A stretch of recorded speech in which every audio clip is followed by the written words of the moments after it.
श्री मोक्ष मार्ग प्रकाशक ग्रंथ से 7मा अधिकार पर આપણે સ્વાધ્યાય ચાલી રહ્યો છે।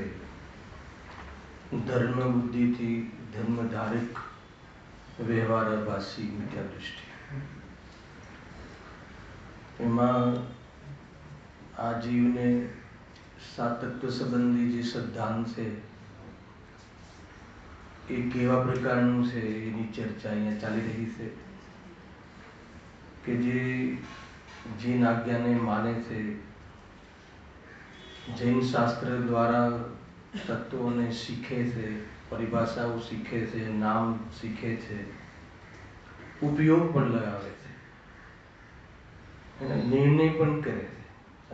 લખ્યું છે શરૂઆતમાં અન્યને ઉપદેશ પણ આપે છે, પરંતુ ભાવ ભાસતો નથી। મૂળ વાત કઈ મૂળમાં છે, ભાવ ભાસતો નથી।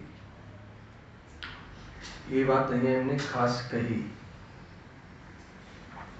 તત્વ ભાવ કહેતા તત્વ, ભાવ કહેતા તત્વ થયું। તત્વ એટલે વસ્તુનો ભાવ।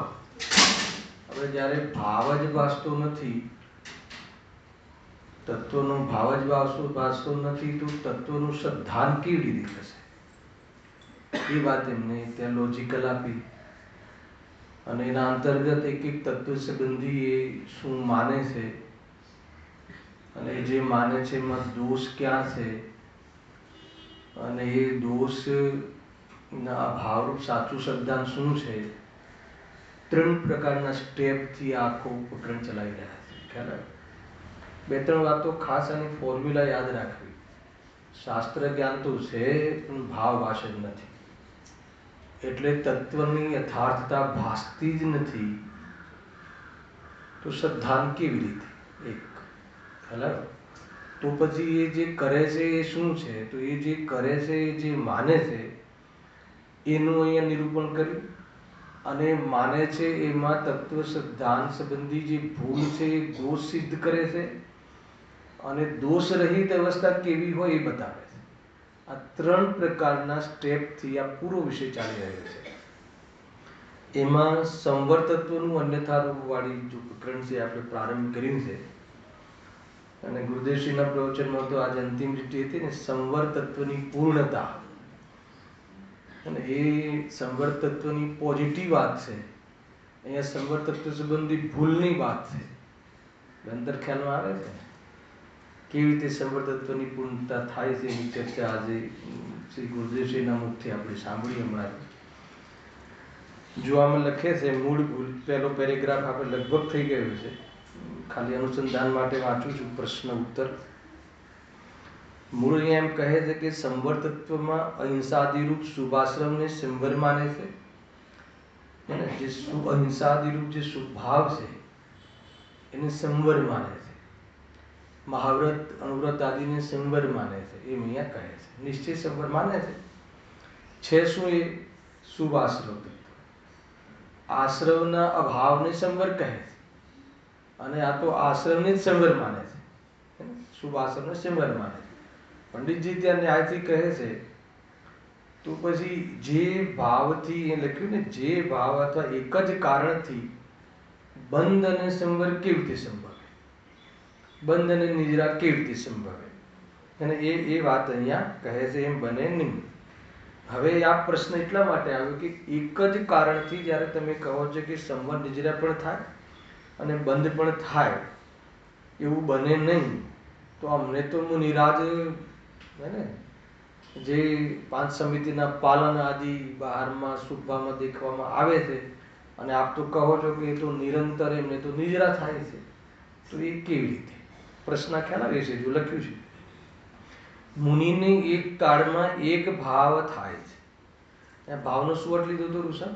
ભાવ એટલે પર્યાય લીધી। એક કાળમાં એક જ પર્યાય હોય, એક કાળમાં એક ગુણની એક જ પર્યાય હોય, અનંત ગુણની અપેક્ષા એક કાળમાં અનંતી પર્યાય, પણ હર ગુણની હર કાળમાં એક જ પર્યાય હોય, એ તો ક્લિયર। હવે કહે છે ત્યાં તેમને બંધ પણ થાય છે તથા સંવર નિદ્રા પણ થાય છે, તે કેવી રીતે છે? એ કેવી રીતે સંભવ છે? એક બાજુ તો પ્રવચનસાર લખવાનો ભાવ, સમયસારનો કહેવાનો ભાવ, એ તો આશ્રવ ભાવ છે, બંધ ભાવ છે, તો બંધ થાય છે. અને તમે એમ કહો છો કે એ વખતે પાછું એમને શું થાય છે? સંવર નિજરા બી થાય છે. ગુણ શ્રેણી નિજરા, હે ને? ચોથા ગુણ સ્થાને જીતુભાઈ, ચોથા ગુણ સ્થાન તો નિરાંતનું ઉદાહરણમાં લીધા છે. ચોથા ગુણ સ્થાન વાળાને બી ગુણ શ્રેણી નિજરા થાય, હે ને? હર સમય આ સમય કરતા બીજા સમયમાં, હે ને, અસંખ્યાત ગુણી કે અનંત ગુણી, જોઈ લેજો, શબ્દ ખ્યાલ બહાર નીકળી ગયું. દોષ આવી જાય ક્યારેક અનંત ગુણી કહીએ, કદાચ શુદ્ધિની વૃદ્ધિમાં અનંત ગુણી છે અને નિજરામાં અસંખ્યાત ગુણી નિજરા છે. કારણ કે અનંત ગુણી નિજરા થઈ જાય તો ત્યાં જ કેવલી થઈ જાય. એટલે જોઈ લેજો, જે આ તો કર્ણન યોગના બધા સિદ્ધાંતો છે. તો એ કહે છે કે કેવી રીતે બને? તો કહે છે કે એ ભાવ મિશ્ર રૂપ છે, કંઈક વિતરાગ થયા છે અને કંઈક સરાગ રહેલ છે. એ અંશ વિતરાગ થયો તે વડે તો સંવર છે, તથા જે અંશ સરાગ રહ્યો તે વડે તો બંધ છે. હવે મિશ્ર એવા એક ભાવથી તો બે કાર્ય બને છે. અહીંયા સુધી પહેલા અલ્પવિરામ છે ને. મિશ્ર એવા એક ભાવથી બે કાર્ય બને છે. એક જ પર્યાયમાં બે કાર્ય બને છે. પર્યાય એક, નિરંશ પર્યાય એક અને કાર્ય બે બને છે. ગજબ છે. અને મિશ્ર પર્યાય કહે છે. આમાં પરિણતિની વાત આવી જાય છે. ભાઈ, આ પરિણતિને પૂછી રહ્યા હતા ને, એ રીતે છે. જો તમને ઓર એક વાત બતાવું કે ચોથા ગુણસ્થાન વાળો જીવ લઈ લો, ચોથા ગુણસ્થાન વાળો જીવ, એ બી શ્રેણીક રાજાનો જીવ લઈ લો, બરાબર છે? એક જ સમયમાં કેટલા કામ થાય છે?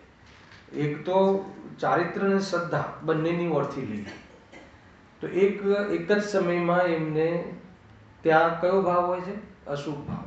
લેશ્યા કઈ હોય છે ત્યાં? અશુભ લેશ્યા. લેશ્યાના બે પ્રકાર, એક શુભ લેશ્યા, એક અશુભ લેશ્યા. શુક્લ પદ્મ આદિ શુભ લેશ્યા અને કૃષ્ણ આદિ અશુભ લેશ્યા. હવે ત્યાં દ્રવ્ય લેશ્યા તો અશુભ છે, હે ને? કૃષ્ણ લેશ્યા જ છે. દ્રવ્ય લેશ્યા તો શરીરના આકારો ભાકારો બધા અલગ પ્રકારના હોય. અને ત્યાં પરિણામની ઉપયોગની દ્રષ્ટિએ જોઈએ તો બી અશુભ લેશ્યા છે. મારકાટ સિવાય બીજો કોઈ ધંધો જ નથી ત્યાં પરિણામમાં, ઉપયોગમાં, બરાબર છે? હવે જ્યારે શ્રેણિક રાજાનો જે ભાવિ તીર્થંકર છે, નેક્સ્ટ વિષયના પ્રથમ તીર્થંકર છે, તો જ્યાં સુધી, હે ને, જે 13મા ગુણસ્થાનના પહેલા જે ઉદય આવે એના પહેલા નિયમ છે એવો કે જ્યારે બી તીર્થંકર પ્રકૃતિનો બંધ પ્રારંભ થાય ત્યારે એને ધ્રુવબંધી પરિણતિ કહેવાય છે. ધ્રુવબંધ કહેવાય છે આ તીર્થંકર પ્રકૃતિ. નિરંતર, ધ્રુવ એટલે નિરંતર, નિરંતર બંધાય છે. એટલે જે વખતે મારકાટ કરે છે એ વખતે બી તીર્થંકર પ્રકૃતિનો બંધ ચાલુ છે. અને એ વખતે પણ શ્રદ્ધા સમ્યક હોવાથી સંવર નિજરા પણ ચાલુ છે. એક જ કાળમાં શુદ્ધ ભાવી છે. અચ્છા, મને બતાવો કે તીર્થંકર પ્રકૃતિનો બંધ બંધાય, એ તીર્થંકર નામકર્મ પ્રકૃતિનો બંધ થાય તો એની સામે એ બંધ થાય એવો ભાવ હોવો જોઈએ. તો એની સામે કયા ભાવથી બંધાય? શુભ ભાવથી બંધાય. તો એ સમયમાં શુભ ભાવ હોવો જોઈએ, લોજિકલ તો હોવો જ જોઈએ. અને ત્યાં અશુભ ભાવ ઉપયોગ રૂપ તો અશુભ ભાવ છે. ખ્યાલ આવે ધનેશભાઈ? ઉપયોગ રૂપ તો ત્યાં તો મારકાટ જ છે. એવો એક બી સમય નથી કે મારકાટ કરતા નથી અને મારકાટ થતી નથી, એવું ક્યારે નથી બનતું. આ વાત ધ્યાનમાં રાખજો. મારકાટ કરે બી છે ને પોતાની બી મારકાટ થાય છે, બે થાય છે. કોઈ સ્પેશિયલ કોઈ ડિસ્કાઉન્ટ નથી ત્યાં. તે બી આ તીર્થંકરનો જીવ છે, ભવિષ્યમાં તીર્થંકર બનવા વાળા છે, તો અહીંયા તેમને અલગ કેટેગરીમાં રાખીએ એવું તો ત્યાં કોઈ દયા કે તો ત્યાં કોઈ એવો ભેદભાવ નથી. બસ જે હોય એમાં એ મારકાટ કરે બી અને મારકાટ થાય બી છે. તમે સમજો, એક જ સમયની વાત છે. અને એ સમયમાં બી તીર્થંકર પ્રકૃતિનો બંધ ચાલુ છે તો ત્યાં એ વખતે શુભ ભાવ પણ છે. ઉપયોગ અશુભ, સાંભળીજો, ચારિત્રનો પહેલા ઉપયોગ અશુભ, ભાવ શુદ્ધ, શ્રદ્ધા સમ્યક. અને ચારિત્રમાં ત્રીજી વાત બી લઈ લો હજુ, અનંતાનુબંધીના અભાવમાં આંશિક સ્થિરતા. હવે આખી આ મિશ્ર પ્રોડક્ટ છે આ એક જ સમયમાં. હેલા, ચલો શ્રદ્ધા ગુણ તમે અલગ છો, એક અલગ છે એટલે કહી શકો ભાઈ શ્રદ્ધાનું તો એક અલગ પરિણામ છે, એટલે એની એક સમયમાં એક ભાવ છે સમ્યક, એ માની લીધો, એનો તો કોઈ પ્રોબ્લેમ નથી. પણ ચારિત્ર્ય ગુણમાં અશુભ ઉપયોગ, શુભ ભાવ અને વિતરાગતા ત્રણેય સાથે. શું કહ્યું? ઉપયોગ અશુભ, ચંદ્રકાંતભાઈ, ઉપયોગ અશુભ હે ને, અને પરિણતિમાં શુભ ભાવ. સાંભળજો, પરિણતિમાં શુભ ભાવ અને એક ચોકડીના ભાવવાળી વિતરાગતા બે મોજૂદ છે, એને પરિણતિ કહેવાય છે. પરિણતિ એટલે જે હંમેશા રહે. જો પરિણતિનું તમે મને પૂછો તો આજે પ્રશ્ન 12, તો નામ ભૂલી જવાય છે. પરેશભાઈ, પરેશભાઈ, હા, બહુ સરસ સ્વાધ્યાય છે તમારો, મજા આવી જાય છે હે ને. એમના પ્રશ્નો બી જબરજસ્ત હોય છે ને, બહુ સારું છે. તો જે એક સામાન્ય અર્થ હતો એકાર્થવાચી, ઘણી વાર પર્યાય, પરિણામ, પરિણતિ એ બધા એકાર્થવાચીમાં બી ક્યારેક કહેવાય છે. એટલે ક્યારે બી આગ્રહ નહીં રાખો, ક્યારે કોઈ પરિણતિ કહી દે તો દોષ નહીં કાઢો પર્યાયને, કારણ કે છે તો પરિણતિનો જ વિભાગ, પર્યાયનો જ વિભાગ છે. એટલે કોઈ પરિણતિ કહી દે, કોઈ પર્યાય કહી દે, દશા, હાલત, બુદ્ધિશીના શબ્દોમાં એકાર્થવાચી પણ કહી શકાય છે, કોઈ સામાન્ય જેને કહેવાય મોગમમાં, સ્થૂલ અપેક્ષા, બરાબર છે. પરંતુ પરિણતિનો અર્થ અલગ થાય છે. પરિણતિ એટલે તમારી પરિણતિ અત્યારે કઈ ચાલુ છે અને ઉપયોગ કયો ચાલુ છે, બેનો તમને અંતર બતાવવા માટે. હવે પરિણતિ કોની કોની હોઈ શકે? બધા ગુણોની. પણ આપણે કોના કયા ગુણોનું કામ છે? શ્રદ્ધા, જ્ઞાન ને ચારિત્ર. ખ્યાલ ને? સાંભળજો, આપણે ક્લિયર કરી દઉં, કેમ કે આ પરિણતિ શબ્દ બહુ વખતે તમને જ્ઞાનીના મુખેથી સાંભળવામાં આવશે અને તમને બહુ લાગુ પડશે. તો પરિણતિ જે શબ્દ આવે છે ને, તો પરિણતિ શબ્દ ક્યાં કેવી કેવી રીતે લેવાય છે? તો એક જનરલ સભામાં, જનરલ વાતમાં, સ્થૂલ કથનમાં પર્યાયને પણ પરિણતિ કહેવાય, બરાબર છે. એમાં કોઈ આપણે એ વાત પર્યાય સમજીને, જેવો પ્રસંગ હોય એવું સમજીને આગળ નીકળી જવું. પણ પર્ટિક્યુલરલી એમ હું તમને કહું કે તમારી પરિણતિ બહુ ખરાબ છે, પરિણતિ બહુ ખરાબ છે. અને જ્ઞાનીને કહીએ એને પરિણતિનું જોર છે. એ પરિણતિ શબ્દ બંને માટે કહીએ ને, અત્યારે માનો કે તમારો ઉપયોગ ચોખ્ખો છે, ચોખ્ખો એટલે શુભ છે, પવિત્ર છે, સ્વાધ્યાય કરી રહ્યા છો, આ છે તે છે, પણ અંદરની જે પરિણતિ છે ને, અંદર અંદર શબ્દ વાપરો, પરિણતિ. પરિણતિ એટલે કે જે ઉપયોગરૂપ નથી, પણ એ જ પર્યાયમાં પ્રગટ રૂપથી છે. અને પ્રગટ રૂપથી ના હોય તો બંધે ના થાય.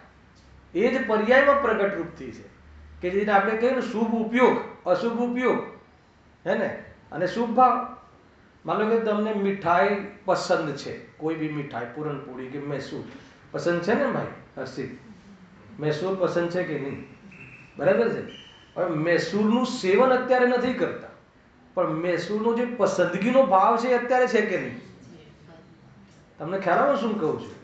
મૈસૂરનું સેવન કરવાનો ઉપયોગ અથવા એમાં ઉપયોગ લગાવો એ અલગ છે, લક્ષ કરીને. પણ મૈસૂર ભાવે છે એ ભાવ, એની પસંદગીનો ભાવ, ગમે છે એ ભાવ, એ ભાવ તો ક્યારે નથી હોતો. તો એ ભાવ પરિણતિ રૂપ છે, બરાબર છે. તો એ પરિણતિ કોના માટે વપરાય? ચારિત્ર ગુણ માટે, ચારિત્રના દોષ માટે. હવે માન લો કે શ્રદ્ધાની બી પરિણતિ ત્યાં શું ચાલે છે? શ્રદ્ધાની પરિણતિ શું ચાલે છે? શ્રદ્ધાની પરિણતિ તો એ ચાલે છે કે આ ભાવ ઉપાદેય છે, એ શ્રદ્ધાની પરિણતિ ચાલે છે. માન લો કે તમે અત્યારે હાલ ઉપયોગ તમારો અહીંયા માન લો કોઈ જગ્યાએ દુકાન, મકાન આદિમાં ચાલતો હોય, અશુભમાં ચાલતો, પણ છતાં બી જીવો મરવા ના જોઈએ, હે ને, એવી અંદરમાં શુભ ભાવી તો રનિંગ જ છે. તો ઉપયોગ અશુભ છે અને જીવની દયાનો ભાવ હૃદયમાં ધારેલો છે, એટલે પરિણતિમાં વર્કિંગમાં છે. અને હું આ ભાવ મારો છે એવું મિથ્યાત્વની બી પરિણતિ ત્યાં ચાલુ છે. એટલે પરિણતિ શબ્દ બધા માટે વપરાય, જે વસ્તુ પ્રગટ હોય, જે વસ્તુ પર્યાયમાં પ્રગટ હોય, હે ને, અને ઉપયોગમાં ના હોય પણ પ્રગટ હોય, એના માટે પરિણતિ શબ્દ પણ વપરાય છે. આટલો ખ્યાલ આવ્યો? હવે ત્રીજી વાત, આ સમજવા જેવી વસ્તુ છે. ખ્યાલ આવે ને ભાઈ પરેશભાઈ? ખ્યાલ આવે કે ભાઈ પરિણતિ ઉપયોગ તો આપણો સારો છે, ઉપયોગ તો શુભમાં લાગેલો છે, પણ મારી પરિણતિમાં તો ખોટ છે ને. પરિણતિમાં ખોટ છે એટલે શું? બીજા કેટલાય ખોટા ભાવ પરિણતિમાં મોજૂદ છે અને અભિપ્રાય બી મિથ્યા છે. તો એ અજ્ઞાનીનો એ પરિણતિનો વિભાગ છે, બરાબર છે.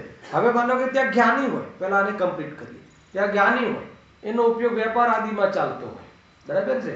તો ઉપયોગ તો અશુભ છે, પરંતુ દેવશાસ્ત્ર ગુરુ પ્રત્યે એમને મહિમા તો નિરંતર રહે છે, એટલે શુભ ભાવ પરિણતિ રૂપ છે, આપણે બી હોય છે.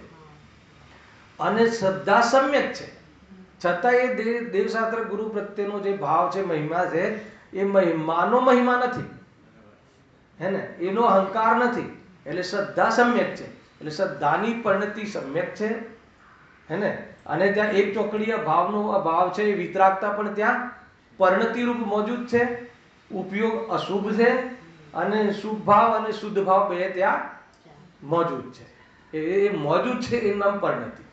હવે બધી જ વાત જવા દો, પણ જે શાસ્ત્ર સ્વાધ્યાયમાં જે પરિણતિ કહી, મિશ્ર પરિણતિ કહી, એ મુખ્ય રૂપથી ચારિત્ર ગુણ માટે કહેવાય છે, બરાબર છે. માની લો કે આપણે એમ કહીએ કે અત્યારે જે વિષય ચાલી રહ્યો છે મુનિરાજનો, તો મુનિરાજને એક કાળમાં એક ભાવ થાય, એક કાળમાં એક ભાવ હોય, પણ એમને અહીંયા લખ્યું છે ને, તો તેમને બંધ પણ થાય છે અને સંવનિજ્રા થાય છે. કેવી રીતે?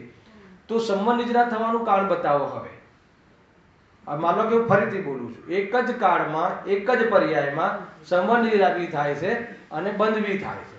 તો બંધ થાય છે એ તો એ છે કે માની લો એ વખતે મુનિરાજ કોઈ ગ્રંથનું લેખન ચાલે છે, અથવા કોઈ ગ્રંથનું પઠન પાઠન કે આપણને શિષ્યોને અભ્યાસ કરાવે, તો અભ્યાસ કરાવવાનો વિકલ્પ છે. હવે શુભ અશુભને ભૂલી જાઓ, એમને તો અશુભ છે જ નહીં, બરાબર. તો એ જે ઉપયોગ જે બહાર લાગેલો છે વિકલ્પમાં, એનો તો બંધ થાય છે. તો નિજરા થવાનું કારણ બતાવો. આવે ને પરિણતિ. તો હવે કઈ પરિણતિ? તો કે ત્રણ ચોકડી કસાયના અભાવવાળી વિતરાગ પરિણતિ, વ્યક્ત વિતરાગતા, વ્યક્ત વિતરાગતા રૂપ પરિણતિ છે. એ પરિણતિ વાસ્તવમાં એનાથી સંબંધ નિજરા છે. કઈ વખત મેં તમને આ વિષય લીધેલા છે કે ગુરુદેવસિંહને પૂછવામાં આવ્યું કે મુનિરાજ 7મા ગુણસ્થાનમાં જે જાય છે, તો 7મા ગુણસ્થાનમાં જવા પાછળનું કારણ શું? કે 7મા પહેલા કયું હોય છે? છઠ્ઠામાં હોય છે. છઠ્ઠામાં એટલે શામાં? શુભ ભાવમાં. એટલે એ વ્યક્તિને એમ કહેવડાવવું છે કે મુનિરાજ જે શુભ ભાવમાં રહે છે ને, તો એના જોર ઉપર શુદ્ધમાં જાય છે. એટલે ગુરુદેવસિંહ કહે છે કે એમ નથી, એની પાસે જે શુદ્ધ પરિણતિ છે ને, એના બલ દ્વારા એ શુદ્ધ ઉપયોગમાં જાય છે, તો એનું નામ પરિણતિ. એટલે એ જ્ઞાની જે પરિણતિ શબ્દ જે વપરાય છે, મુખ્ય રૂપથી ચારિત્ર ગુણની મુખ્યતાથી વપરાય છે. કોઈ શ્રદ્ધા જ્ઞાન, અરે શ્રદ્ધા અને ચારિત્ર બંનેમાં તમે ઘટિત કરો તો કોઈ દોષ આવતો નથી. હવે કયો પ્રસંગ ચાલે છે, કયો ટોપિક ચાલે છે, એના આધાર પર લેવું. એક સામાન્ય કોઈને વ્યક્તિને કહી દઈએ, મંદિરમાં બેઠો હોય છતાં કોઈ લોકો કોમેન્ટ કરે છે ને ભાઈ મંદિરમાં આવે છે, બધી વાત સાચી વાત છે, પણ એની પરિણતિ ઠીક નથી. હવે કયા આધારે? મંદિરમાં દેખાય છે, સ્વાધ્યાયમાં દેખાય છે, તો કે હાલ ઉપયોગ તો અહીંયા છે, પણ એની પરિણતિમાં બહુ ગંદકી છે, હે ને. તો એ પરિણતિ એટલે એને એ વખતે પણ એને એની પરિણતિમાં, એના ભાવોમાં, જે ચોરી કરવાના ભાવોમાં, ટેક્સ ચોરી કરવાના ભાવોમાં, એ બધી જ પરિણતિ ત્યાં મોજૂદ છે. ખ્યાલ આવે કે નહીં?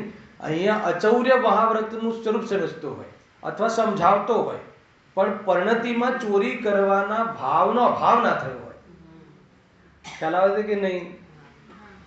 જીતુભાઈ થોડું કાઠું પડે. અહીંયા અચૌર્ય વ્રત, હે ને, મહાવ્રત, અણુવ્રત જોઈ લો, એનો સાંભળતો હોય, સમજતો હોય, કાં તો સમજાવતો હોય, વક્તા હોય, પરંતુ પોતાની પરિણતિમાં ચોરીના ભાવનો અભાવ ના થયો હોય, એ વખતે ઉપયોગ ચોરીના કાર્યમાં નથી, પરંતુ ચોરીના ભાવનો અભાવ નથી, તો એનું નામ શું? પરિણતિ. તો એ પરિણતિમાં હોય એનો બંધ ચાલુ છે, એવું નથી. એટલા માટે પંચપુદ્ગલ પરાવર્તન ચાલે છે. એને આપણને એમ લાગે કે ઉપયોગ આપણે શુભમાં રાખીએ છીએ, પણ બંધ તો બધવો પડે છે. સ્વરૂપમાં ગયા વગર અબંધ સ્વરૂપનો લાભ થવો અસંભવ છે. સરવાળે ગુરુદેવના પ્રવચન વચનામૃતમાં 21મા બોલમાં પરિણતિ એટલે ક્રિયા લીધી. હા, પરિણતિનો અર્થ ક્રિયા, આ બધી પ્રકારની ક્રિયા. હા. હવે ક્રિયામાં ઘટાવો, હવે કોઈ જડની ક્રિયા નથી લેવી એમાં, હે ને. આ બધી ક્રિયા તમે લઈ શકો છો એ રીતે. એટલે પરિણતિ શબ્દ અલગ અલગ જગ્યાએ અલગ અલગ અર્થોમાં યુટિલિટી થાય છે. અહીંયા તો આપણો વિષય બી હતો, તમારો પ્રશ્ન બી હતો કે અહીંયા આપણી જે પરિણતિ, કેમ કે અહીંયા એક જ સમયમાં કહો આજના પ્રવચનમાં પણ આ બધી વાત આવી. હા, શું કર્યું ગુરુદેવશ્રી? પરિણતિ રૂપ જે એકવાર સમ્યક દર્શન થઈ ગયું, હા, એટલે એને જે અનંતાવનું બધીનું જે ગયું અને એની પરિણતિ ધારારૂપ છે, એ પરિણતિ પડે જ નહીં. એ પડતી જ નથી. આવી ગઈ ને પરિણતિ, આવી ગઈ, બરાબર છે. અને બસ એને થોડો ટાઈમ માટે હોય છે. જ્યારે મુનિરાજ એની પણ બધી વાત આમાં આવી રહી છે. આજના જ પ્રવચન. બરાબર છે, કન્સેપ્ટ ક્લિયર થઈ ગયો. એમનો ઉપયોગ અને પરિણતિ જોડ થાય. બે બી પહેલી બે વાત. સાથે. એ ઉપયોગ જ્યારે પરિણતિમાં જોઈન્ટ થાય તો શુદ્ધ ઉપયોગ થઈ જાય. બરાબર, એ પરિણતિમાં જોઈન્ટ થાય એટલે પરિણતિનો જે વિષય છે, એ પરિણતિ જેના આશ્રય ચાલી રહી છે એમાં ઉપયોગ લાગી જાય તો શુદ્ધ ઉપયોગ થઈ જાય. અને એમાંથી ઉપયોગ બહાર આવે અને એમાં દેવશાસ્ત્ર ગુરુનું લક્ષ કરે છે, શુભમાં જાય. અને મુનિરાજને શુભ જ હોય છે. નીચે ચોથે ગુણસ્થાન વાળો કે પાંચમા ગુણસ્થાન વાળો હોય તો કદાચ ખાવા પીવામાં ભોગોમાં જાય તો અશુભમાં જાય. તો ઉપયોગ અશુભ છે, પણ શુભ ભાવ બી પરિણતિમાં વિદ્યમાન છે અને વિતરાગતા પણ ત્યાં છે. એ પરિણતિરૂપ જેટલી વિતરાગતા પ્રગટ થઈ ગઈ હોય એને પરિણતિ કહેવાય છે. અને ઉપયોગ ગમે તેવો હોય પણ પરિણતિનું કાંઈ બગડતું નથી. હેલા, એ બહુ મોટી વાત છે. પરિણતિ એટલે જેટલું પોતાનું કરી લીધું એ પરિણતિ, આપણી ભાષા. ફિક્સ મૂડી. જેટલું આપણું કરી લીધું એ આપણું. એમ ભલે બધી બહારમાં ખોટ જાય છે, અમને ખબર છે, વેપારમાં ખોટ જાય છે, પણ જેટલી એફડી કરી દીધી એ તો નિરંતર વધે છે ને. માનો તમે 1 કરોડની એફડી કરાવી હોય રાજુભાઈ, અત્યારે ખોટ જતો હોય પણ એ 1 કરોડનું વ્યાજ ચાલતું હોય તો પ્રોફિટે ચાલુ છે ને, એ સંવર ચાલુ છે ને, લાભ બી ચાલુ છે. પણ આ વર્તમાન વેપારનો ખોટ એટલી વધી જાય કે પેલો નફો કંઈ જણાય નહીં તો સમજી લો વળી પાછો સંસારમાં આવી જાય. ખ્યાલ આવે? આખો કન્સેપ્ટ હાલતી છે. મતલબ માથે ચડી ગઈ કોઈ કસાય તો અનંતાનુબંધી આવી જાય. તો જેટલી બી કમાણી છે ધર્મની એ બધી નષ્ટ થઈ જાય. બે વાતો છે, બધી બાબતો છે. પરિણતિનો અર્થ એ છે કે જેટલી તમને વિતરાગતા પ્રગટ થઈ ગઈ એટલી પરિણતિ. અજ્ઞાનીમાં કેવી રીતે ઘટાડવું એ બી બતાવ્યું, જ્ઞાનીમાં કેવી રીતે ઘટે એ બી બતાવ્યું. અને સામાન્ય કથન કર્યું કે ભાઈ જ્ઞાનીની પરિણતિ, તો ત્યાં ચારિત્રની મુખ્યતાથી છે કે પરિણતિ વધે છે. જો સમ્યક દર્શન તો એકવાર થઈ ગયું, હવે પરિણતિનો વિકાસ થાય છે. તો કોનો વિકાસ થાય છે? ચારિત્રનો જ વિકાસ થાય છે. પરેશભાઈ, ખ્યાલ આવે? પૂછી લેજો, વિષય નીકળ્યો છે એટલે કાંઈ બી હોય આ રિલેટેડ તો હમણાં જ પૂછી લેજો એટલે ક્લિયર થઈ જાય. એટલે અનેક વિવક્ષાઓ હોય છે.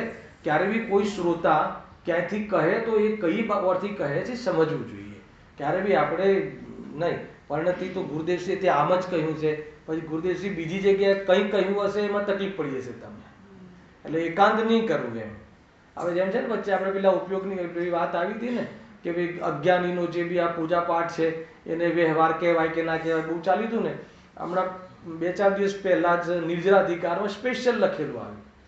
એમને સ્પેશિયલ કથન કર્યું કે બરાબર છે, પણ આ અજ્ઞાની પણ જે આ બધું કરે છે પૂજા પાઠ આદિ, એને પણ ભલે નિશ્ચયપૂર્વક જ વ્યવહાર હોય પરંતુ અજ્ઞાનીના જે એ કાર્યોને પણ વ્યવહાર કહેવાય છે. સ્પષ્ટ શબ્દમાં લખ્યું. હવે એમને ત્યાં એમની અપેક્ષા બતાવી દીધી. હવે આપણે પેલા 11મી ગાથાને લઈને જ ખેંચાતા કર્યા રાખીએ. ભાઈ, સર્વાંગ જ્ઞાન હોવું જોઈએ. જ્ઞાનીઓને ગુરુદેવશ્રીને બધી બાજુથી જ્ઞાન હોય છે. એટલા માટે એમનું નિરૂપણ આપણને સાર્થક થાય છે એ રીતે સમજવું જોઈએ. એટલે કે આ એટલા માટે કહું છું કે અલગ અલગ જગ્યાએ અલગ અલગ, કેમ કે ધર્મો અનંત છે અને શબ્દો ઓછા છે.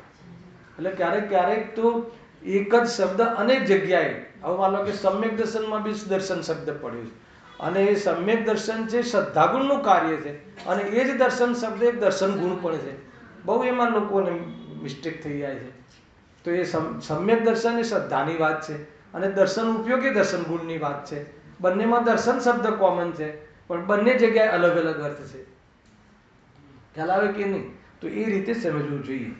આ જે બી તમે શાસ્ત્ર સ્વાધ્યાય કરતા હોય ને ત્યાં મેઇન ભાવ ભાષણનું મહત્વ છે.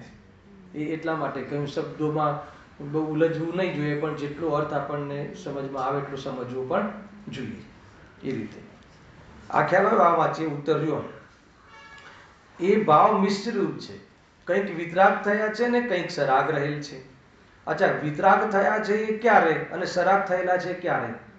કાલ પ્રત્યાસતી બી એક જ છે. ભાવ પ્રત્યાસતી ભિન્ન છે પણ કાલ પ્રત્યાસતી એક જ છે. જે સમયમાં જે પર્યાયમાં રાગ છે, જે વખતે રાગ છે એ જ પર્યાયમાં એ જ વખતે વિતરાગતા છે. એટલે એક જ પર્યાય રાગવાળી પણ કહેવાશે અને એ જ પર્યાયને વિતરાગી કહેવાશે. કેમ કે એક ભાવ પર્યાય એક ને કાર્ય બે. અને એક જ વ્યક્તિને દયાળુ બી કહીએ છીએ અને એક જ વ્યક્તિને આપણે લોભી પણ કહીએ છીએ ને. તો એક જ સમયમાં એની પાસે બે ક્વોલિટી છે કે નહીં? અને આ તો મિશ્ર દિશા છે. તો એ જ પર્યાયને જેટલો રાગ બાકી છે એ અપેક્ષાએ એને સરાગતા કહેવાય છે, અને એ જ પર્યાય જેટલી વિતરાગ થઈ ગઈ છે એ અપેક્ષા એને વિતરાગતા કહેવાય છે. અને જેટલી જેટલી વિતરાગતા છે એટલું એટલું સુખ છે, અને જેટલો જેટલો રાગ છે એટલું એટલું દુઃખ છે. એક જ સમયમાં એક જ જીવ સુખી દુઃખી છે.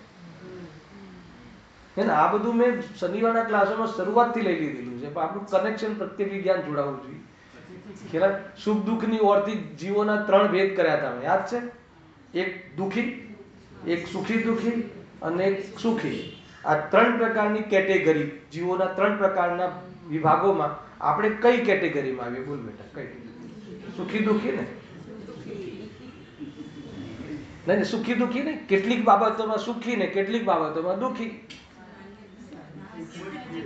હાલાકી નહીં, એવું લાગે છે ને આપણને તો પૈસા સંબંધી તો અમને સુખ છે, પણ દીકરા દીકરી સંબંધી અમે પરેશાન છીએ.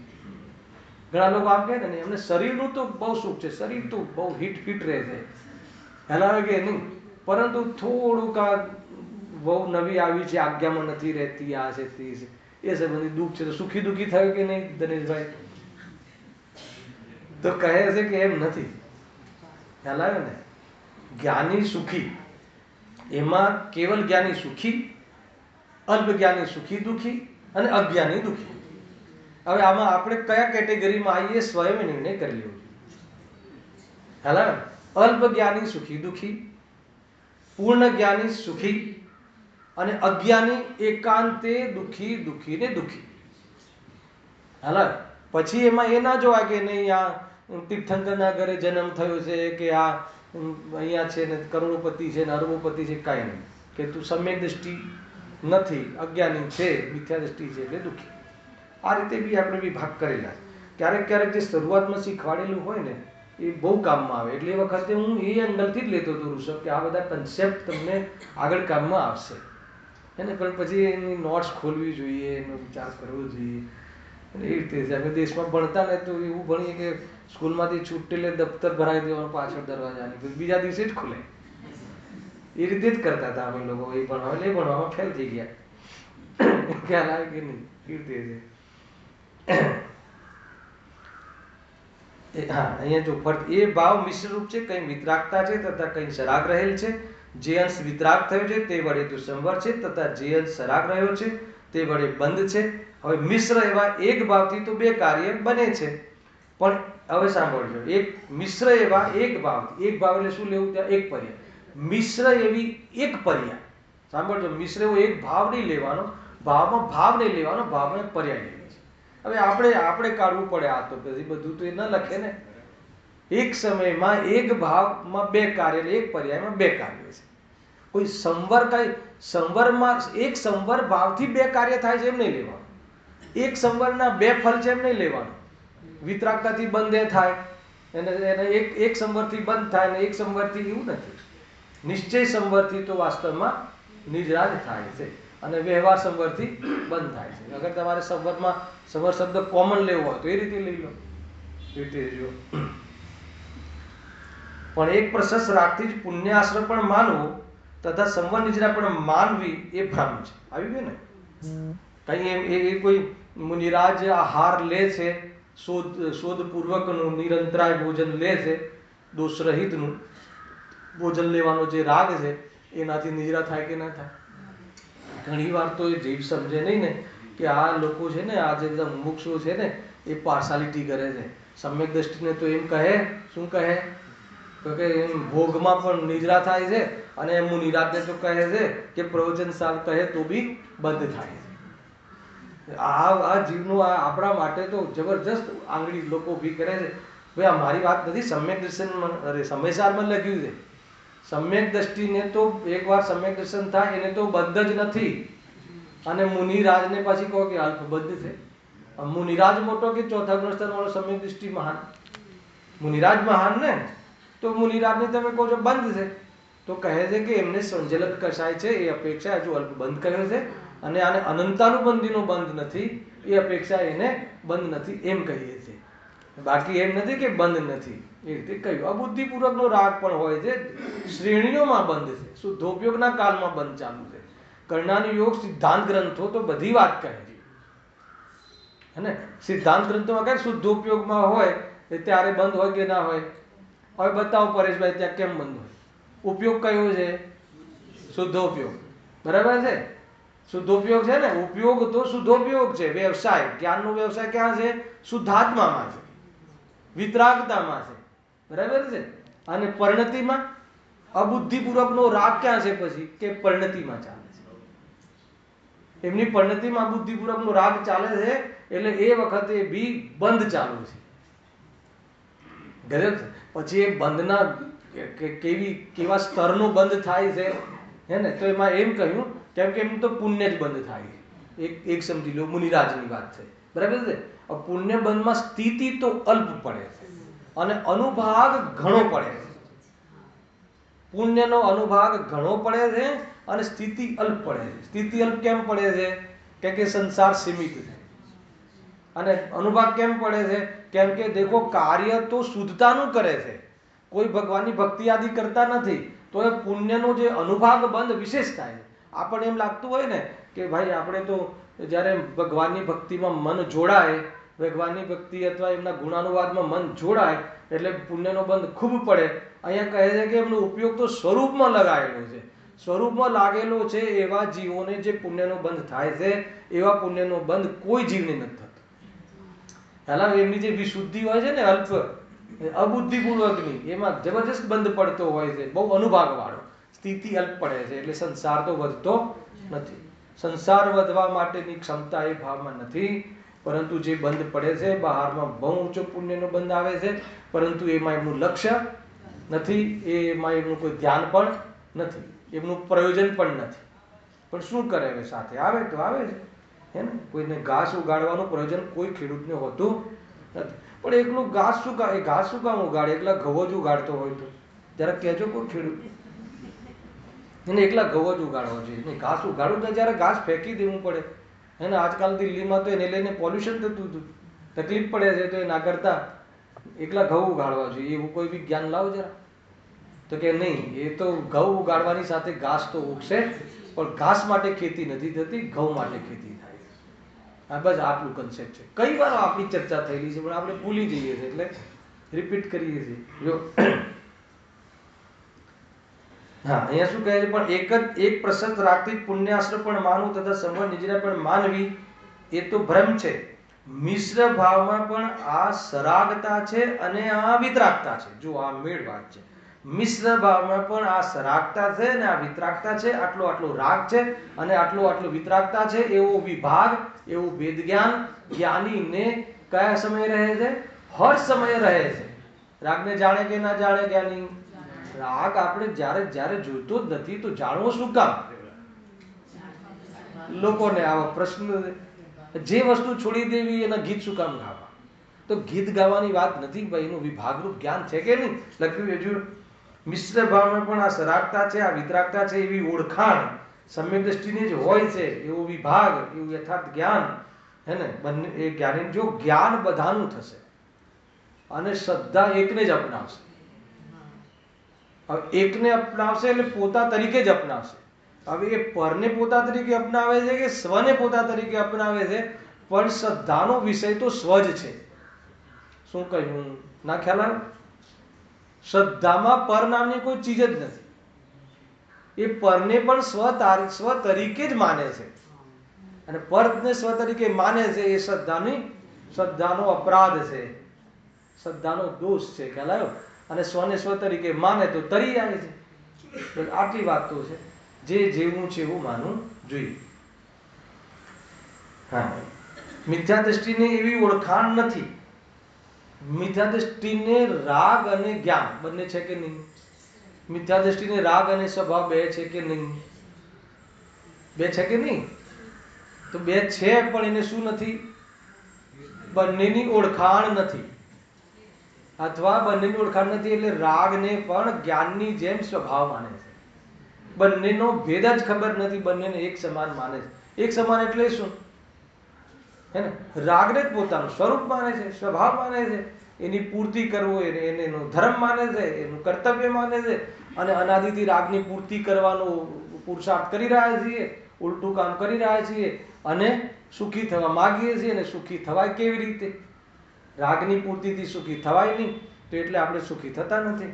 છતાં પણ આપણે માનતા નથી, હે ને? કોનું માનતા નથી? જ્ઞાનીની વાત માનતા નથી, ક્યારે બી ભગવાનમાં આવ્યું સાંભળતા નથી, હે ને? માન લો કે જ્યાં સુધી રાગમાં સુખ લાગે, રાગની પૂર્તિમાં એને પોતાનું કર્તવ્ય ભાસે, ત્યાં સુધી આપણને દેવશાસ્ત્ર ગુરુનું જે મહિમા છે એ વાત ભ્રમ છે.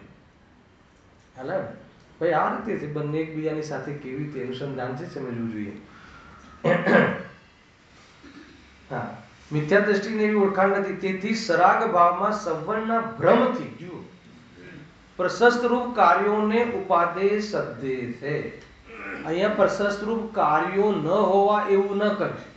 પ્રશસ્ત રૂપ કાર્યો તો જ્ઞાનીના જીવનમાં ખૂબ હોય છે, પરંતુ ઉપાદેય તરીકે સદતો નથી. એને પરના ખાતામાં ખતવતો, એની અપેક્ષા કરતો નથી, એના ફળની વાંચા નથી. ઉપરથી એ ભાવો એના આકુળતાના જનક લાગે છે. એને એક સમય બી એની દૃષ્ટિમાં એની સ્વભાવ તરીકે ક્રેડિટ નથી. ખ્યાલ આવે કે નહીં? એ જ વાસ્તવમાં એની દૃષ્ટિનું સમ્યકપણું છે, એનું જીવન છે. ખ્યાલ આવે? આ રીતે છે. એને આપણને એવું લાગે છે, આપણને થોડું ઘણું એને હમણાં બધું કોમ્પિટિશનો હમણાં ચાલી ને બધી 20 પાઠશાળાઓની બધી જગ્યાએ ઓલું ચાલે છે, એના કોંગ્રેચ્યુલેશન્સ સેલિબ્રેશન. તો એમાં બરાબર હે ને જીવોને કેવું લાગે છે કે ભાઈ જાણે આપણે કોઈ કાર્ય કરી લીધું, એને જેટલું પ્રોત્સાહિત કરવા જેવું છે એનું કોઈ નિષેધ નથી. કાલે અમારે ત્યાં બી એ પ્રસંગ થઈ ગયો ને, બધા વિનર હતા, બધા આગળ બેસી ગયા હતા, બધા આવીને નાના બાળકો, આઈ એમ વિનર, આઈ એમ વિનર, આઈ એમ વિનર. તો મેં વિનરની પરિભાષા કરી દીધું. વિનર એટલે શું? હેલો, મેં કીધું તમે જે તત્વ ત્યાં એ સ્ટેજ પરથી કહ્યું છે, અને એ સાંભળીને જીવ જે સંસારથી હારી ગયો હોય એ સંસારથી જીતી શકે છે. એટલે તમે એવા મેસેજ આપ્યા છે એટલે તમે બધા વિનર છો. અને એ રીતે બધી પરિભાષા કરી. કે એ લોકો અંદર બાળકોને એમ થાય ને કે આનો પહેલો આવ્યો, મારો બીજો આવ્યો. બધું ઓલ સ્ટુડન્ટ આર વિનર્સ. કારણ કે તમે જે મેસેજ આપ્યા છે એ મેસેજથી જીવ સંસારને જીતી જાય છે. ખ્યાલ આવ્યો કે નહીં? મોક્ષને પ્રાપ્ત કરી લે, એટલા માટે બધા વિનર છે. છોકરાઓ ખુશ થઈ ગયા કે બરાબર છે, બધા વિનર છે. અને એવું છે. જો હવે આ અહીંયા સુધી તો પ્રશ્નનો ઉત્તર આપ્યો. હવે જે મેઇન ટોપિક આનો છે અહીંયાથી ચાલુ થાય છે કે જે સિદ્ધાંત ગ્રંથ કહ્યું છે ને અહીંયા, વળી સિદ્ધાંતમાં ગુપ્તિ, સમિતિ, ધર્મે, અનુપ્રેક્ષા, પરિચય જય તથા ચારિત્ર તે વડે સંવર થાય છે એમ કહ્યું છે. સિદ્ધાંત કેમ લખ્યું છે? સિદ્ધાંત હલાવે કે નહીં? જો આમાં એવું છે ને કે જે કર્ણાન યોગ છે એ બધા ગ્રંથો જે છે ને એ બધા સિદ્ધાંત ગ્રંથો કહેવાય છે. અને આ જે બધા સમયસાર આદિ અધ્યાત્મ ગ્રંથો કહેવાય. એ હવે તમને ખ્યાલ, હવે માનો કે એક દ્રવ્ય બીજા દ્રવ્યનું કરતો નથી, એ બી તો એક સિદ્ધાંત છે. તો પછી પાંચ પરમાગમને સિદ્ધાંત કેમ નથી કહેતા? તો એ કહે છે કે જે કર્ણાન યુગ આદિના ગોમટસાર, જીવકાંડ આદિ, ગોમટસાર, કર્મકાંડ અને આ બધા જે ગ્રંથો છે એ બધા ગ્રંથો કર્મ સિદ્ધાંત વાળા ગ્રંથો છે, એટલે એને સિદ્ધાંત ગ્રંથો કહ્યા છે. આજે આપણો વિષય નથી, અનુયોગમાં એના બહુ ખુલાસા કરીશું. આપણે એના બહુ બધા ગોટાળા ચાલે છે, આપણે એની બહુ વિસ્તારથી કરીશું. ન્યાય ગ્રંથ, સિદ્ધાંત ગ્રંથ, આગમ શું, અધ્યાત્મ શું, એને બધા શબ્દોમાં કાંઈ બધી પ્રોબ્લેમ ચાલતી હોય છે. એનો આખો એક અધિકાર લખવામાં આવ્યો છે, એની ચર્ચા આપણે ત્યાં એ વખતે કરીશું. જો સિદ્ધાંતમાં ગુપ્તિ, સમિતિ, ધર્મે, અનુપ્રેક્ષા, પરિચય જય તથા ચારિત્ર, તત્વસૂત્રમાં એક સૂત્ર છે આ સંવરનું. આ પ્રકારના 1, 2, 3, 4, 5 ને 6 ભેદ કહ્યા. સંવરના 6 ભેદ કહ્યા. એ વડે સંવર થાય છે એમ કહ્યું છે સિદ્ધાંત ગ્રંથોમાં. ખ્યાલ આવ્યો કે નહીં? વ્યવહાર ગ્રંથ છે એ બધા. તો એમાં જે આ 6 પ્રકારની ક્રિયાઓ છે, આ 6 પ્રકારના પરિણામો છે, એને ત્યાં સંવર કહ્યું છે. તો એ કયું સંવર કહ્યું છે? વ્યવહાર સંવર કહ્યું છે. એને કયો ધર્મ કહ્યું છે? વ્યવહાર ધર્મ કહ્યું છે. ધર્મ ધારક એ વાળો ધર્મ કહ્યું છે, વ્યવહાર ધર્મ. અને અહીંયા કહે છે એને સંવર કહ્યું છે, પણ તેનું પણ તે યથાર્થ શ્રદ્ધાન કરતો નથી. હવે એનું યથાર્થ શ્રદ્ધાન કરતો નથી એ વાતમાં બહુ તાકાત છે. તો કેવી રીતે શ્રદ્ધાન કરે છે? પહેલા તો એક સામાન્ય માની લો કે એ બધું વ્યવહાર સંવર છે. અચ્છા, વ્યવહાર સંવર કેમ છે? એ જ્યારે આશ્રવ છે એને પ્યોર તો આશ્રવ ભાવ છે. કયો ભાવ છે?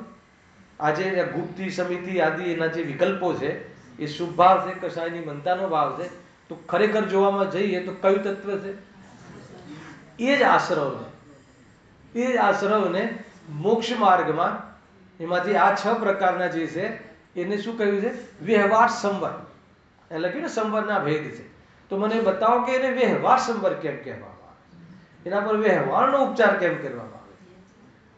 ખ્યાલ આવે? મારો પ્રશ્ન છે. બહુ શાંતિથી લેશું, આપણને ઉતાવળ નથી, ખુલાસો થવા જોઈએ. અચ્છા, સંવર શું છે એ બતાવો.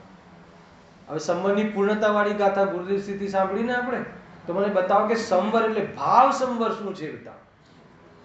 સંવરના 2 પ્રકાર 7 તત્વમાં છે ને, એક દ્રવ્ય સંવર, એક ભાવ સંવર. તો ભાવ સંવર એટલે શું? પોતાના નિજ ભાવને પકડવા માટે વ્યવહાર છે, વ્યવહારને જાણવા માટે જરૂરી છે. શું? શુદ્ધિની શરૂઆત, બરાબર છે. પણ ભાવ વાસન કરાવો તો તમારી ભાષા તો બરાબર છે.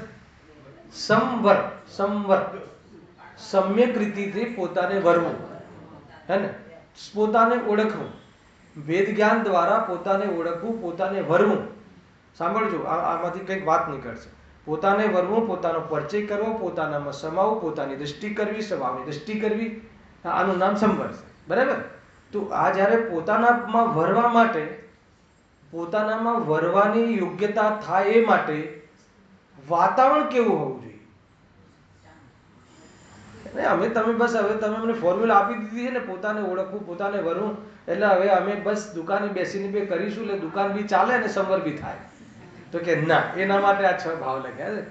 આ સમિતિ ગુપ્તિ જે લખ્યું છે ને, પરિચય જય આદિ, તો એ પ્રકારનું જે વાતાવરણ હોય, એવી પ્રકારની જે પરિણતિનું પોત હોય, પરિણતિ શબ્દ બોલો, પરિણતિનું પોત હોય, એવી જાતિની પર્યાયની પરત હોય, એવી જાતિનું વાતાવરણ હોય, હા, પાત્રતા કહો, એ વખતની પરિણતિ કહો, તો એ જીવ ભેદ જ્ઞાનના બળ દ્વારા એવા વાતાવરણમાં, એવા માહોલમાં ભેદ જ્ઞાનના બળ દ્વારા આત્મદૃષ્ટિ કરી શકે છે, પોતાને વરી શકે છે. એના પહેલા ન વરી શકે. અને એ જો પોતાને વરે તો આ સંવર, આજે બાહ્યમાં જે આધાર હતો, બાહ્યમાં જે વાતાવરણ હતું, એના ઉપર સંવરનો ઉપચાર કરવામાં આવે છે. એટલે એને વ્યવહાર સંવર કહેવામાં આવે છે. પરંતુ વ્યવહાર સંવરની પ્રક્રિયા તો કરે. સાંભળજો, હવે અહીંયા જ ભૂલ બતાવી દો. વ્યવહાર સંવરની પ્રક્રિયા તો કરે, પરંતુ પોતાને વરવાનો પુરુષાર્થ તો ન કરે. અને એ જ ક્રિયાઓને સંવર માની લે, એનું નામ શું? સંવર તત્વ સંબંધી ભૂલ. તો ખ્યાલમાં આવ્યું કે નહીં? આટલી બધી બાબતો છે, આ ફોર્મ્યુલાઓ છે. આપણે વાંચ્યું હતું ને ભાઈ, આશ્રમના કેટલા ભેદ? મિથ્યાત્વ, અવિરતિ, કષાય અને યોગ. પરમાત્માને ગૌણ કર્યું હતું. તો એમાં આવેલું ને કે એમાં શું કરે છે? એમાં શું ભૂલ હતી? કે જે બાહ્ય ક્રિયાઓ છે એને તો આશ્રમ માને છે. સાંભળજો, પણ અંતરંગમાં જે મોહ રાગ દ્વેષ આદિ ભાવ છે એને આશ્રવ છે, એના તરફ એનું ધ્યાન જ નથી. ઉપરથી તો એ મોહ રાગ દ્વેષ આદિને તો શું કરે છે? પોષણ કરે છે. એના આ ભાવની વાત તો છે જ નહીં. લખ્યું છે, જો આગળના પાનામાં છે, આ બધું છે ને, જો પેજ નંબર 231 વચ્ચેના પોષણમાં છે. વળી મિથ્યાત્વ, અવિરતિ, કષાય અને યોગ એ આશ્રમના ભેદ છે. તેને બાહ્ય રૂપથી તો માને, પણ અંતરંગમાં એ ભાવોની જાતિને ઓળખે નહીં. એટલે કેવી રીતે? માનો કે મિથ્યાત્વની બી ઓળખાણ નથી, તો એ મિથ્યાત્વના નામે કોને જ મિથ્યાત્વ માને છે? માત્ર ગ્રહિત મિથ્યાત્વને. લખ્યું છે, કુદેવ કુગુરુ કુશાસ્ત્રમાં જે પ્રવૃત્તિ હોય એને મિથ્યાત્વ માને છે. અને આપણામાંથી તો કોઈ કુદેવ કુગુરુ કુશાસ્ત્ર પાસે જતા જ નથી. દેવી દેવતાઓને આપણે ભાવ આપતા જ નથી. એટલે આપણે કેવા છીએ? સમ્યકનિષ્ઠ. પણ એને જે અગ્રહિત અનાદિનું જે મિથ્યાત્વ પડ્યું છે એ સંબંધી તો એને ભાવ ભાજન જ નથી. એની તો એને ખબર જ નથી. એ અહીંયા કહે છે, ક્રિયામાં બી એ રીતે લીધું, અવિરતિમાં બી એમ જ લીધું એમને, કે બાહ્ય ત્રસ્તાવની હિંસા ને એવા ઇન્દ્રિય મનના વિષયમાં પ્રવૃત્તિને અવિરતિ માને છે, પણ હિંસાદીમાં પ્રમાદ મુખ્ય છે. પેલામાં વિલાસા વિષયમાં વિલાસા મૂળ છે, તો એને ભાવોની તો કાંઈ ખબર જ નથી, અહીંયા એમ કહે છે. એટલે એ ભાવોને મટાડવાનો પ્રયાસ કરતો નથી, પાપ ક્રિયાઓને તો રોકે છે, પણ અંતરંગમાં જે પરિણામ મોરાગ્રસ્ત પરિણામ છે એને મટાડવાનું શ્રદ્ધાન કરતો નથી. ઉપરથી એને તો એ વધારવાનું શ્રદ્ધાન કરે છે. આ સૌતત્વ સંબંધી ભૂલ છે. એમાં અહીંયા શું કહે છે કે જે ક્રિયાઓના કાલમાં, જે વાતાવરણના કાલમાં આત્માને વરી શકવાનો પુરુષાર્થ થઈ શકે એવી ક્રિયાઓ તો કરે છે, પણ એવી ક્રિયાઓને જ સંવર માની લે છે અને ભેદજ્ઞાન કરીને સ્વરૂપમાં સમાતો નથી. એટલા માટે એને સંવર તત્વ સંબંધી ભૂલ ચાલે છે, એ અહીંયા કહે છે. બહુ અદ્ભુત વાત છે. જુઓ, એમાં સૌથી પહેલા ગુપ્તિ શબ્દ લીધો. ગુપ્તિ, ગુપ્તિ, સમિતિ, ધર્મ, અનુપ્રેક્ષા, પરિચય અને ચારિત્ર. એક એકમાં જબરજસ્ત ચર્ચા છે. પહેલા ગુપ્તિ લે. ગુપ્તિ કોને કહેવાય? બરાબર છે. જુઓ, મન વચન કાયાની બાહ્ય ચેષ્ટા મટાડે, બરાબર, અને સ્વરૂપમાં સમાય, તો એને ગુપ્તિ કહે. પેલા કોઈ મન વચન કાયાની બાહ્ય ચેષ્ટા મટાડે, એને રોકે, તો એ કોઈ ખરાબ વાત છે એમ નથી, સાંભળજો. પરંતુ એ મટાડે, પણ જે મટાડીને શું કરવાનું? એ મટાડીને શું કરવાનું? મનનો આપણે નિરોધ કરીએ, હે ને, વચન વાણીથી મૌન રહીએ, ગમન આદિ ક્રિયાઓમાં પણ આપણે કાપકૂપ લાવી દઈએ, પછી શું કરવાનું ઋષભ? પછી ટીવી જોવાનું. આજે આજે આજે આપણે નક્કી કરીએ કે આજે ઘરેથી નીચે ઉતરવું નથી, બરાબર છે. એટલે ગમન આદિ ક્રિયાને આપણે રોકી, હલાવે કે નહીં, સામાન્ય કથન છે, બરાબર છે. અને બધી અહીંયા લખ્યું ને, આજે મારે મૌન વ્રત છે, કોઈની સાથે આપણે વાત કરવું નથી એવું નિર્ણય કરી નાખ્યો, મૌન બી કરી લીધું.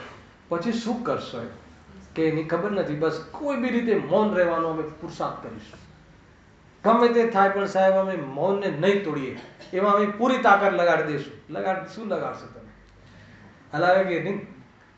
મૌન સંબંધી બી જીવને કંઈ ખબર નથી. મૌનને ધર્મ જે કહ્યો છે એ ક્યાંથી ને કેવી રીતે કહ્યો છે કોઈને ખબર નથી. ઘણા લોકો અત્યારે પ્રયોગ ચાલે છે કે અમે આઠમ ચૌદસમાં મૌન રહીએ છીએ, પણ મૌન રહીને પછી શું કરો છો? વિચારો તો બરાબર ચાલે છે, મૌન રહીએ પણ ચિંતાઓ તો ચાલુ છે, બરાબર છે. એક તો બોલવાનું ના હોય, પૂછવાનું ના હોય, હે ને, પણ સાંભળવાનું તો હોય ને. આ વળી નવો રોગ છે, સાંભળવાનું તો નિષેધ નથી, એટલે ફોન લેવાનો પણ બોલવાનું નહીં. હવે શું દશા થાય તીતુભાઈ? પેલો સામેવાળો એમ કહે કે નહીં આમ છે, તેમ થયું છે, તેમ ખાલી સાંભળજો. તમારે તો પપ્પા મૌન છે ને, બોલતા નહીં. પાછું એને સમજાવવું પડે. આ તમને લિટરલી કહું છું કે આ પ્રકારનું વાસ્તવમાં મજાક ચાલે છે. મજાક જ તો થઈ જાય છે. પેલા જે મોટા લોકો થોડું રિસ્પેક્ટ આપી દે, પણ બાળકો બીજા રૂમમાં મજાક જ કરે દાદાની. કહેલાવે કે નહીં રાજુભાઈ, આ રીતે જ ચાલતું, કેમ કે એને ખબર જ નથી ધર્મની. બહુ બધી ચર્ચા આવવા વાળી છે, આપણે એનો યથાયોગ્ય સમયે ખુલાસો કરીશું. જો, મન વચન કાયાની બાહ્ય ચેષ્ટા મટાડે. હવે એક એકને ખોલે છે પંડિતજી. પહેલા મનને લે છે. મનમાં પાપ ચિંતન ન કરે. ગજબ છે. પાપ ચિંતન ન કરે. મને બતાવો કે ભાઈ પાપ તો એ વખતે એની યોગ્યતા હશે તો થશે, યોગ્યતા નહીં હોય તો નહીં થાય. તો પાપ ચિંતનને રોકવું કઈ રીતે? એમ એમાં એક વાત સમજવા જેવી છે, સાંભળજો. બે ત્રણ વસ્તુ બતાવી છે કે પાપ ચિંતન ન કરે તો ખરેખર તો આત્માથી જીવ અર્થાત જ્ઞાની બી, સાંભળજો, જ્ઞાની બી પાપને ચાહતો નથી. પાપ ચિંતનને તો એ પણ મટાડવા ચાહે છે. નિયમ કે આજે આપણે નહીં વિચારીએ, આજે પાપનો વિચાર નથી કરવો, આજે ભોગોનો વિચાર નથી કરવો, એવી અશુભથી બચવા પ્રયાસ કરે છે, બરાબર છે. પાપ ચિંતન ન કરે. જ્ઞાનીની વાત કરું છું અહીંયા, તો આ ભાસની વાત લેવાની છે, પણ જ્ઞાની બી પાપ ચિંતન પ્રયાસ કરે કે ના કરે કે નહીં? આજે તો ખોટા ભાવ તો કરવા જ નથી, અને ખોટા ભાવ થાય એવા નિમિત્તો પાસે જવું જ નથી, એટલે પ્રયાસ તો કરે છે કે નહીં? એવી રીતે સારા વિચારો કરવા અને ખરાબ વિચારો છોડવા એવો વિકલ્પ કરે છે, અને એવો પ્રયત્ન પણ કરે છે. જ્ઞાનીની વાત કરું, એવો પ્રયત્ન પણ કરે છે કે નથી કરતો? ફરીથી એને લઈએ આપણે. માન લો કે છે 4-5 મિનિટ આપણી પાસે. જ્ઞાનીને ક્રમબદ્ધ પર્યાયની શ્રદ્ધા છે કે નહીં? ક્રમબદ્ધ પર્યાયની શ્રદ્ધા છે કે નહીં? નહીં તો જ્ઞાની જ ના હોય. હે ને, જે દ્રવ્યની જે સમયે અને જે સમયે જે ક્ષેત્રમાં જે નિમિત્તની હાજરીમાં જે પુરુષાર્થી જે પર્યાય થવાની છે એ જ થવાની છે, બીજી નથી થવાની. જોઈ લેજો જોડીને પૂરા ધર્મ, બરાબર છે. તો એવી એને શ્રદ્ધા છે કે નહીં? તો એ શ્રદ્ધા છે તો બીજી એ પાપને રોકે ને એ વાત ક્યાંથી આવી?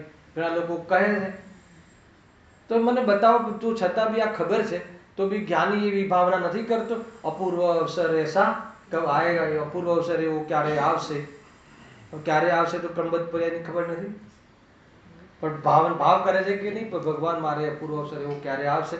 તો ભગવાન એમ ના કે તને ક્રમબદ્ધની ખબર નથી. અરે ભાઈ, એવો ભાવ આવે એ બી ક્રમબદ્ધમાં છે, હલાવે કે નહીં? આ પાપને રોકવાનો વિચાર આવે છે એ બી એના ક્રમબદ્ધને ખંડિત કરીને નથી. નહીં કોઈ તો કે એ તો જે થવાનું એ થશે, એ તો તમે તો એની તત્સમયની યોગ્યતામાં થશે. તો કહે છે કે તું એ તો એના માટે એ વાત છે કે જે સ્વભાવ પર દ્રષ્ટિ કરે, સ્વભાવની દ્રષ્ટિ કરવા માટે આ કાનૂન સમજવાનું છે, એનું પોષણ કરવા માટે નહીં. હવે એક ખતરનાક વાત કહું તો આ વાત સાંભળીને જ્યારે તો ભાઈ એક યોગ્યતા છે ને, જો શ્રદ્ધા સાંભળજો, બહુ મોટો તમને એક મહત્વપૂર્ણ સિદ્ધાંત બતાવું કે શ્રદ્ધા તો વસ્તુ સ્વરૂપના આધારે છે, અને જે ચારિત્ર છે ને, ચારિત્રનું પરિણમન છે, તો એમાં જેટલી વિતરાગતા છે એ તો શ્રદ્ધાને અનુરૂપ છે, પણ જેટલી વિતરાગતા નથી એ શ્રદ્ધાના વિરોધ, બંનેની દિશા વિરોધી છે. કેમ કે બંનેની દિશા વિરોધી છે, એ જ તો સાધક દશા છે. તો સાધક દશા કેવી રીતે થાય? ખ્યાલ આવે કઈ? જો શ્રદ્ધા તો કેવી છે, વસ્તુ સ્વરૂપ છે એવી જ છે. પુણ્યમાં ધર્મ નથી, દુકાન ચલાવી શકતો નથી, એક દ્રવ્યનું બીજા દ્રવ્ય કંઈ કરી શકતો નથી, એક પાનું આમથી આમ કરી શકતો નથી. શ્રદ્ધા તો એવી છે કે જેવી કેવલી છે, જેવી વસ્તુ સ્વરૂપની છે. અને શ્રદ્ધાના આધાર પર જેટલી વિતરાગતા પ્રગટ થઈ ગઈ છે એ તો શ્રદ્ધાને અનુરૂપ છે, પણ તો જેટલો રાગ બાકી છે શ્રદ્ધાની વિરોધી દશામાં જાય છે. એમ કહે છે કે દુકાન ચલાવી શકતો નથી, જ્ઞાની એમ કહે છે ને દુકાનમાં જાય છે. ચારિત્ર આચરણ, બહારનું આચરણ તો શ્રદ્ધાથી વિરોધમાં જ તમને દેખાશે. કેમ એવું? કેમ કે એને તો સાધક દશા કહે છે. એ વિરોધી ભાવ છે, ભાવને મટાડવા તો એને ઉપાય ચાલુ છે. સમજમાં આવે છે આખી વાત? વૃષભ ખ્યાલમાં આવે છે? આખું મેળ કરજો, આખું આ બહુ જબરજસ્ત વસ્તુ છે. તો એનું એવું સ્વરૂપ છે ભાઈ, ખ્યાલ આવે? તો કહે છે કે જે સમયમાં જે થવાનું છે એ વાતને રાખીને વાત છે કે એને બી જ્યારે તમને આત્મા ગમતો હોય, આત્મામાં જવું હોય તો તમને ઓટોમેટિક સહજ પાપોમાં બહુ ઉલझવું નથી એવી પ્રકારનો વિકલ્પ આવશે અને પ્રયત્ન પણ થશે. તો જ્યારે અને એ કેમ એમ કહો છો? કેમ કે એ ક્રમબદ્ધને હટાવીને કે પર્યાયના ક્રમબદ્ધને તોડીને આ વાત નથી, આ ક્રમબદ્ધમાં આવા વાળી જ વાત છે. કારણ કે એના ક્રમબદ્ધમાં એ પણ આવે છે. ખ્યાલ આવે કે નહીં? તો એક બીજો રોગ ઘૂસી ગયો છે હમણાં કે આ વાત સાંભળીને કોઈ એવું એક વાત ક્રમબદ્ધ માટે એવી વાત મૂકી દીધી છે કે ભાઈ જ્ઞાનીઓ માટે ક્રમબદ્ધ બરાબર છે, પણ અજ્ઞાની માટે તો જો તાકાત લગાવે ને તો થોડી વહેલા પણ કામ કરી લે. તો એવી જાતિની વાતો નીકળી, આખી ક્રમબદ્ધ પર્યાય ફેરવી નાખી. તો મને એવો વિકલ્પ આવ્યો. તો પછી એવા લોકોના, એ લોકો માટે સર્વજ્ઞ અલગ અને જ્ઞાનીઓના સર્વજ્ઞ અલગ, આવું કંઈ હોય તો પોસિબલ છે. કેમ કે ક્રમબદ્ધની સિદ્ધિ સર્વજ્ઞતાથી થાય છે.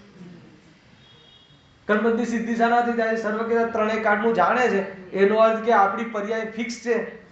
હવે તમે એમ કહો કે નહીં એ જ્ઞાની માટે બરાબર છે, પણ અજ્ઞાની કોઈ હોય એવો, મતલબ કે કોઈ આત્માથી જીવ એ માન લો કે આજે કરવા ચાહે સમ્યક દર્શન તો આજે કરી લે ક્રમબદ્ધથી વિરુદ્ધમાં.